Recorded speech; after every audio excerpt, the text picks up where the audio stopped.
Hey guys, my name is Gloria Rodriguez, and today we will be covering teenage anxiety and college student anxiety for my adolescents and emerging adulthood class.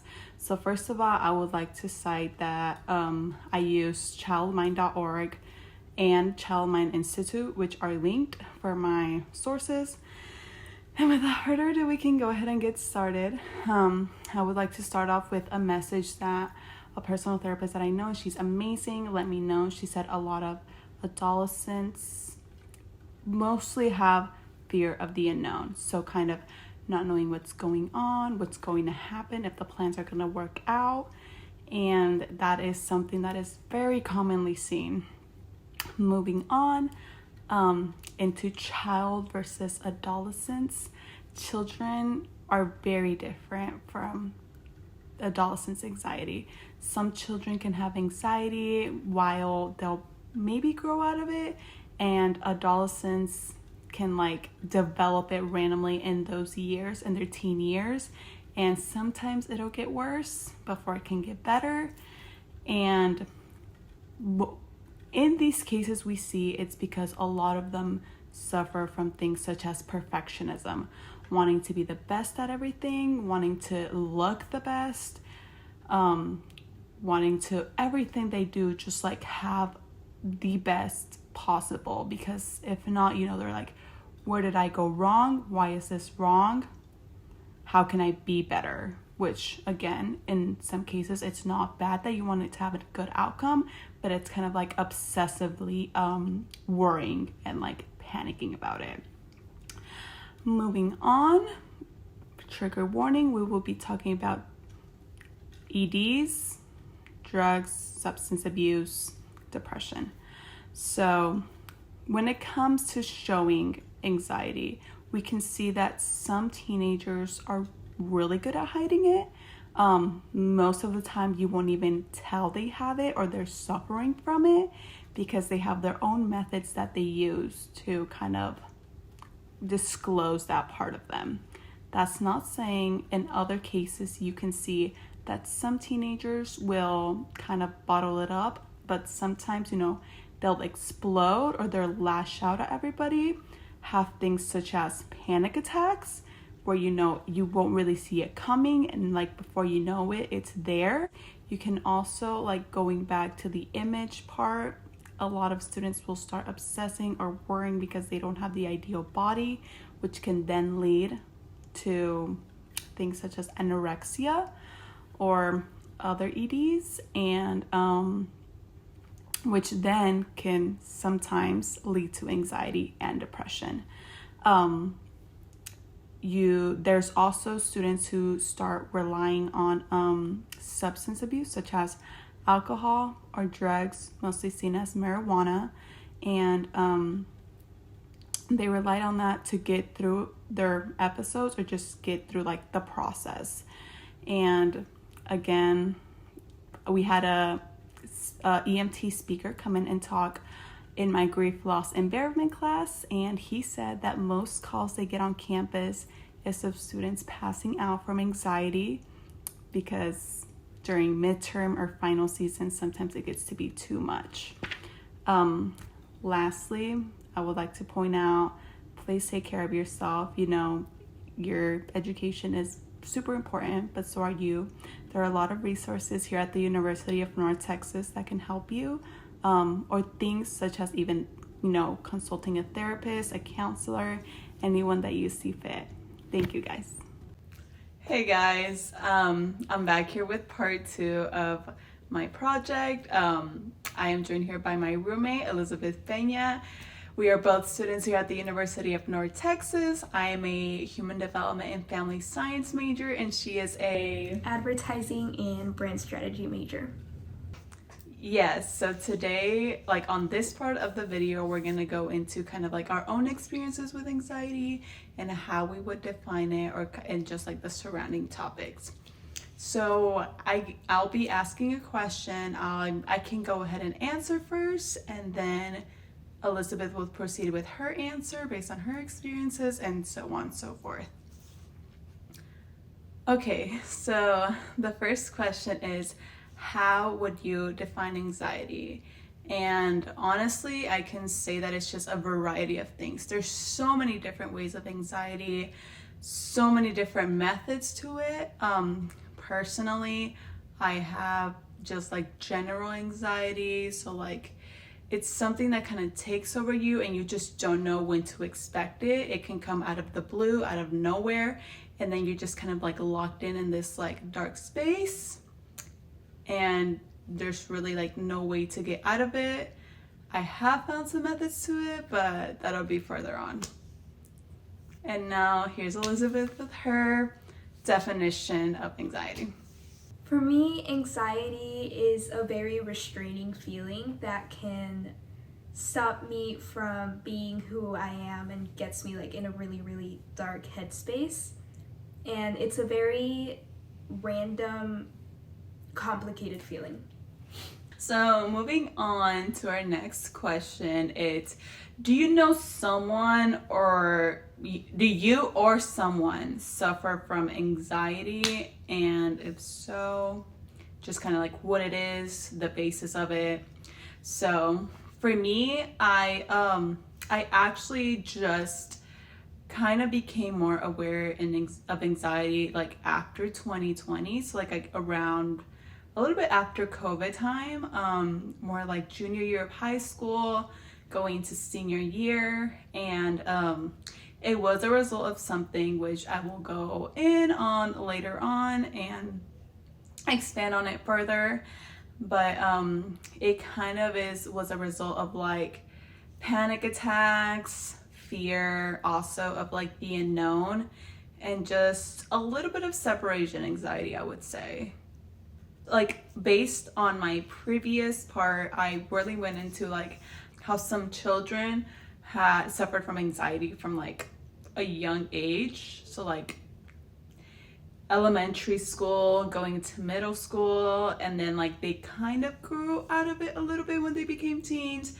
So would you say like your anxiety was a lot worse in your young years? And if so, kind of how was that? I would definitely say my anxiety was worse during my teenage years, and I definitely grew out of it in a way. I still have moments where like anxiety gets the best of me, but it was definitely worse in my earlier years. Okay, so moving on to, I guess, would be like our longer part-ish of the segment, which is since we've suffered from anxiety, kind of like letting y'all know about like our experience and kind of how that was. So I've always been a very anxious person. It's never been as horrible as it's risen up, but like as a kid I was always anxious of like school and exams. Like I had horrible test anxiety as a kid especially. And I'd say growing up I never really had it bad. And then around COVID, I guess, seeing like all like the effects of it and being in like the nitty-gritty of it, it really got to me. And then at the same time, I was dealing with like a topic that we disclosed earlier, which trigger warning and ED. And I feel like that really just kind of like ruined me a lot mentally and physically, to where like I became very vulnerable in my own body and my own like state of mind. And like if my anxiety was here, it literally went all the way up here. It was just horrible. It was bad. And it just became anxious of like fear of just like the unknown, like fear of not knowing like if like things were gonna work out the right way, or just like fear within myself of like I really got to research things and stuff, and like just like there's a point where it's like some unknown and some things that you're like, what if that's gonna happen to me? Like that is happening to me. And obviously, you're just so weak that your mind just kind of thinks immediately, yes, you're in that position, that's what's gonna happen. And so, yeah, it's definitely gone better with time. Obviously, there was a long process that I had to go through to get better and a lot of help, but thankfully I am in a lot better place right now. And I had the support of a lot of people, which I am so thankful for, and now we're here. And now here's Elizabeth with her experience. From my experience, I grew up with a lot of family as I was a kid, and then out of nowhere, I felt like they were all really pulled away from me, and I became a very lonely person that I didn't know how to be by myself and like live with my own feelings and understand like who I am as my own person, and that really affected my interactions with people in general. I became a very quiet person out of nowhere. It really affected like how I was doing in school. I just was lost within myself that I didn't understand how to function just like by myself.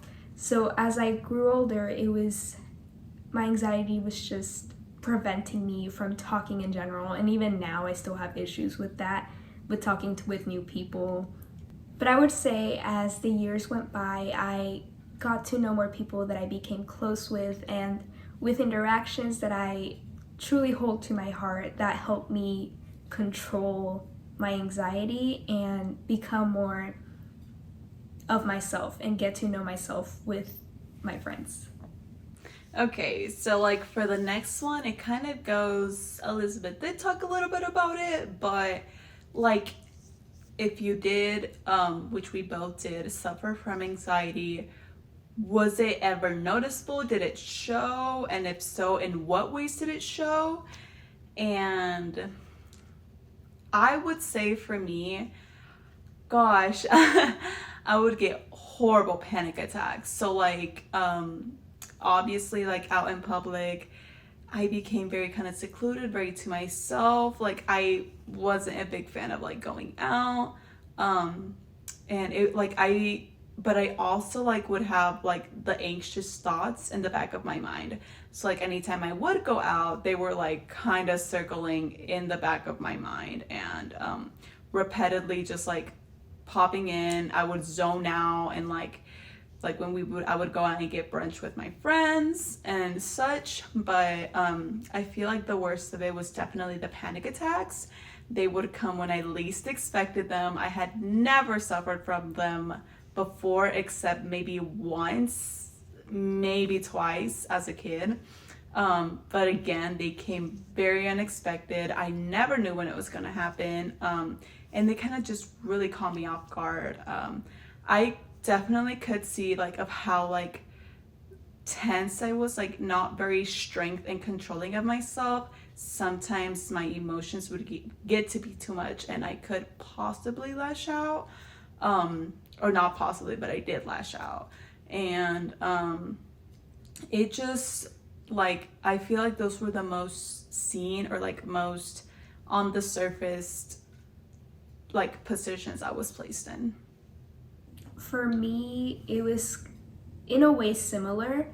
I would be in a social setting, and then somebody would say like a tiny little thing that would just trigger my mind, and I would just go silent because all I could be was just in my thoughts and in my head, and then thinking of like random things that happened like 4 years ago that just controlled my mind completely, and it was hard for me to just talk to people because of it.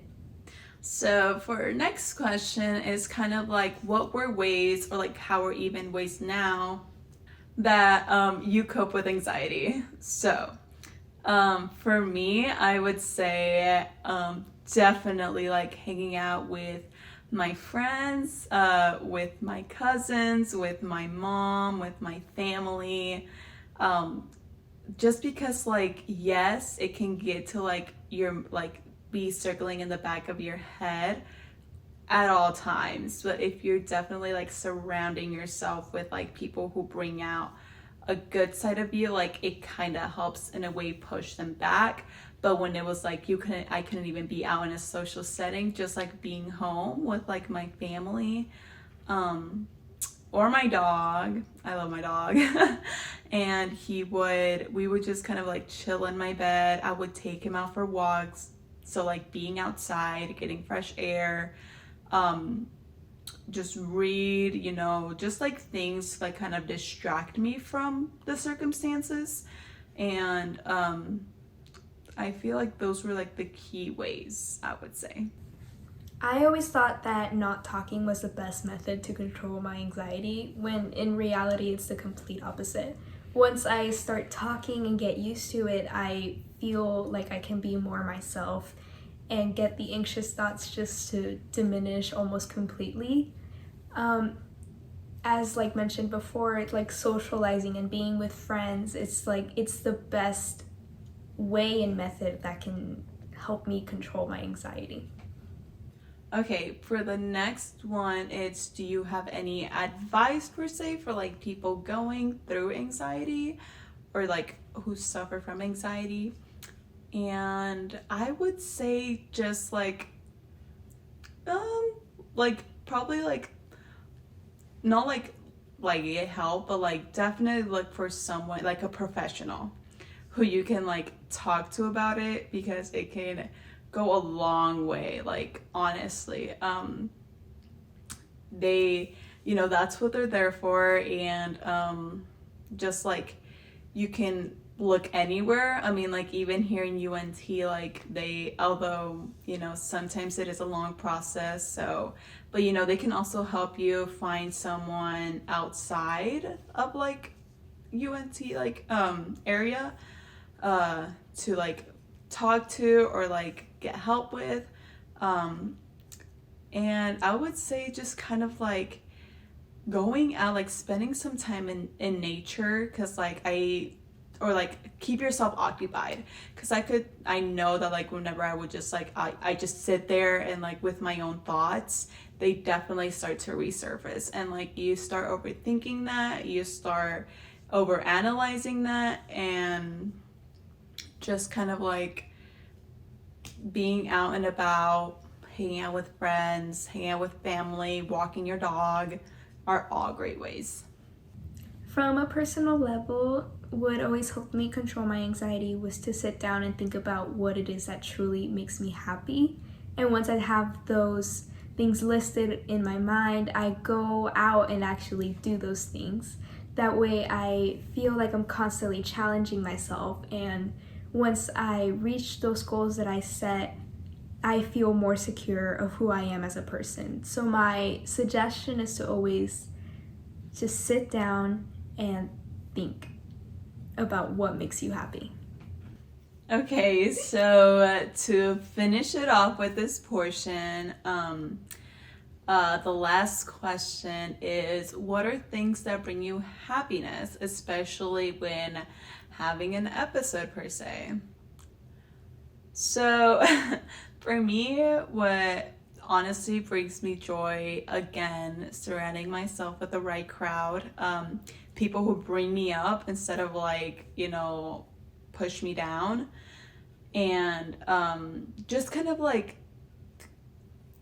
thinking of like ways, reminding yourself, kind of writing yourself like notes, such as, you're perfect, or not you're perfect, but like, positive notes that just kind of like will help you, remind you that you don't need to like change yourself, you don't need to obsess over yourself. And I would say probably like hanging out with my dog. I don't know what it is about him, like he just like playing with him, seeing how he loves being outside. And I feel like that just like seeing him happy, seeing people surrounding me happy, just kind of like helps just like the environment, or like the energy of the place. what makes me happy is knowing that I have people to rely on whenever I need to just talk, or if I have something going on with my life. I know that I have people that will help me and tell me that I will always be okay. Alrighty, well, this concludes our part 2 of the anxiety questionnaire, and thank you so much to Elizabeth for being here with me and joining me this evening as my guest speaker. Wish us luck with finals as that time is coming up. Thank you so much, guys. Okay, so here's part 3. I'm just having my cousin come in, and she is a pre-med student. She is in her track to get her nursing degree, and I'm just gonna have her come in and pitch in a little bit of her experiences with this and how her surrounding areas are around this topic. Hi, my name is Diani Gonzalez. I am 21 years old and I am in nursing school. I go to Hill College in Cleburne, finishing my first year, entering my second soon, hopefully. I have suffered from anxiety for as long as I can remember.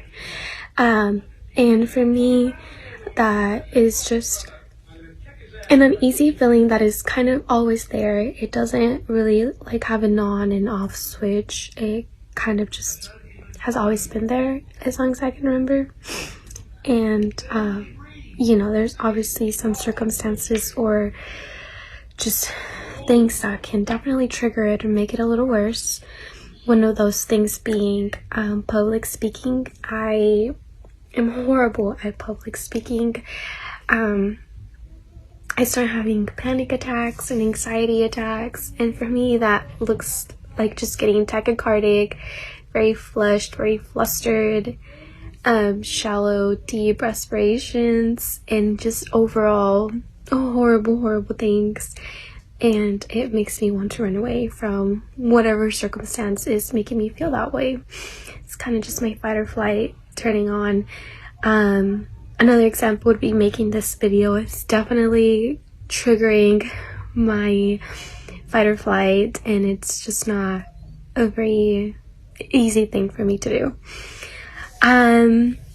For coping with it, I had a therapist. I have a therapist. She recommended for me to do breathing techniques, and just focusing on a square or a wall or whatever is there that's kind of straight edged, to just kind of breathe in through one line, breathe out through another one, breathe in, breathe out, breathe in, breathe out, and just slowly calming my respiratory system, regulating my heartbeat and all of that. It helps after my anxiety attack kind of falls down, but it does not at the beginning or when I'm starting to get it.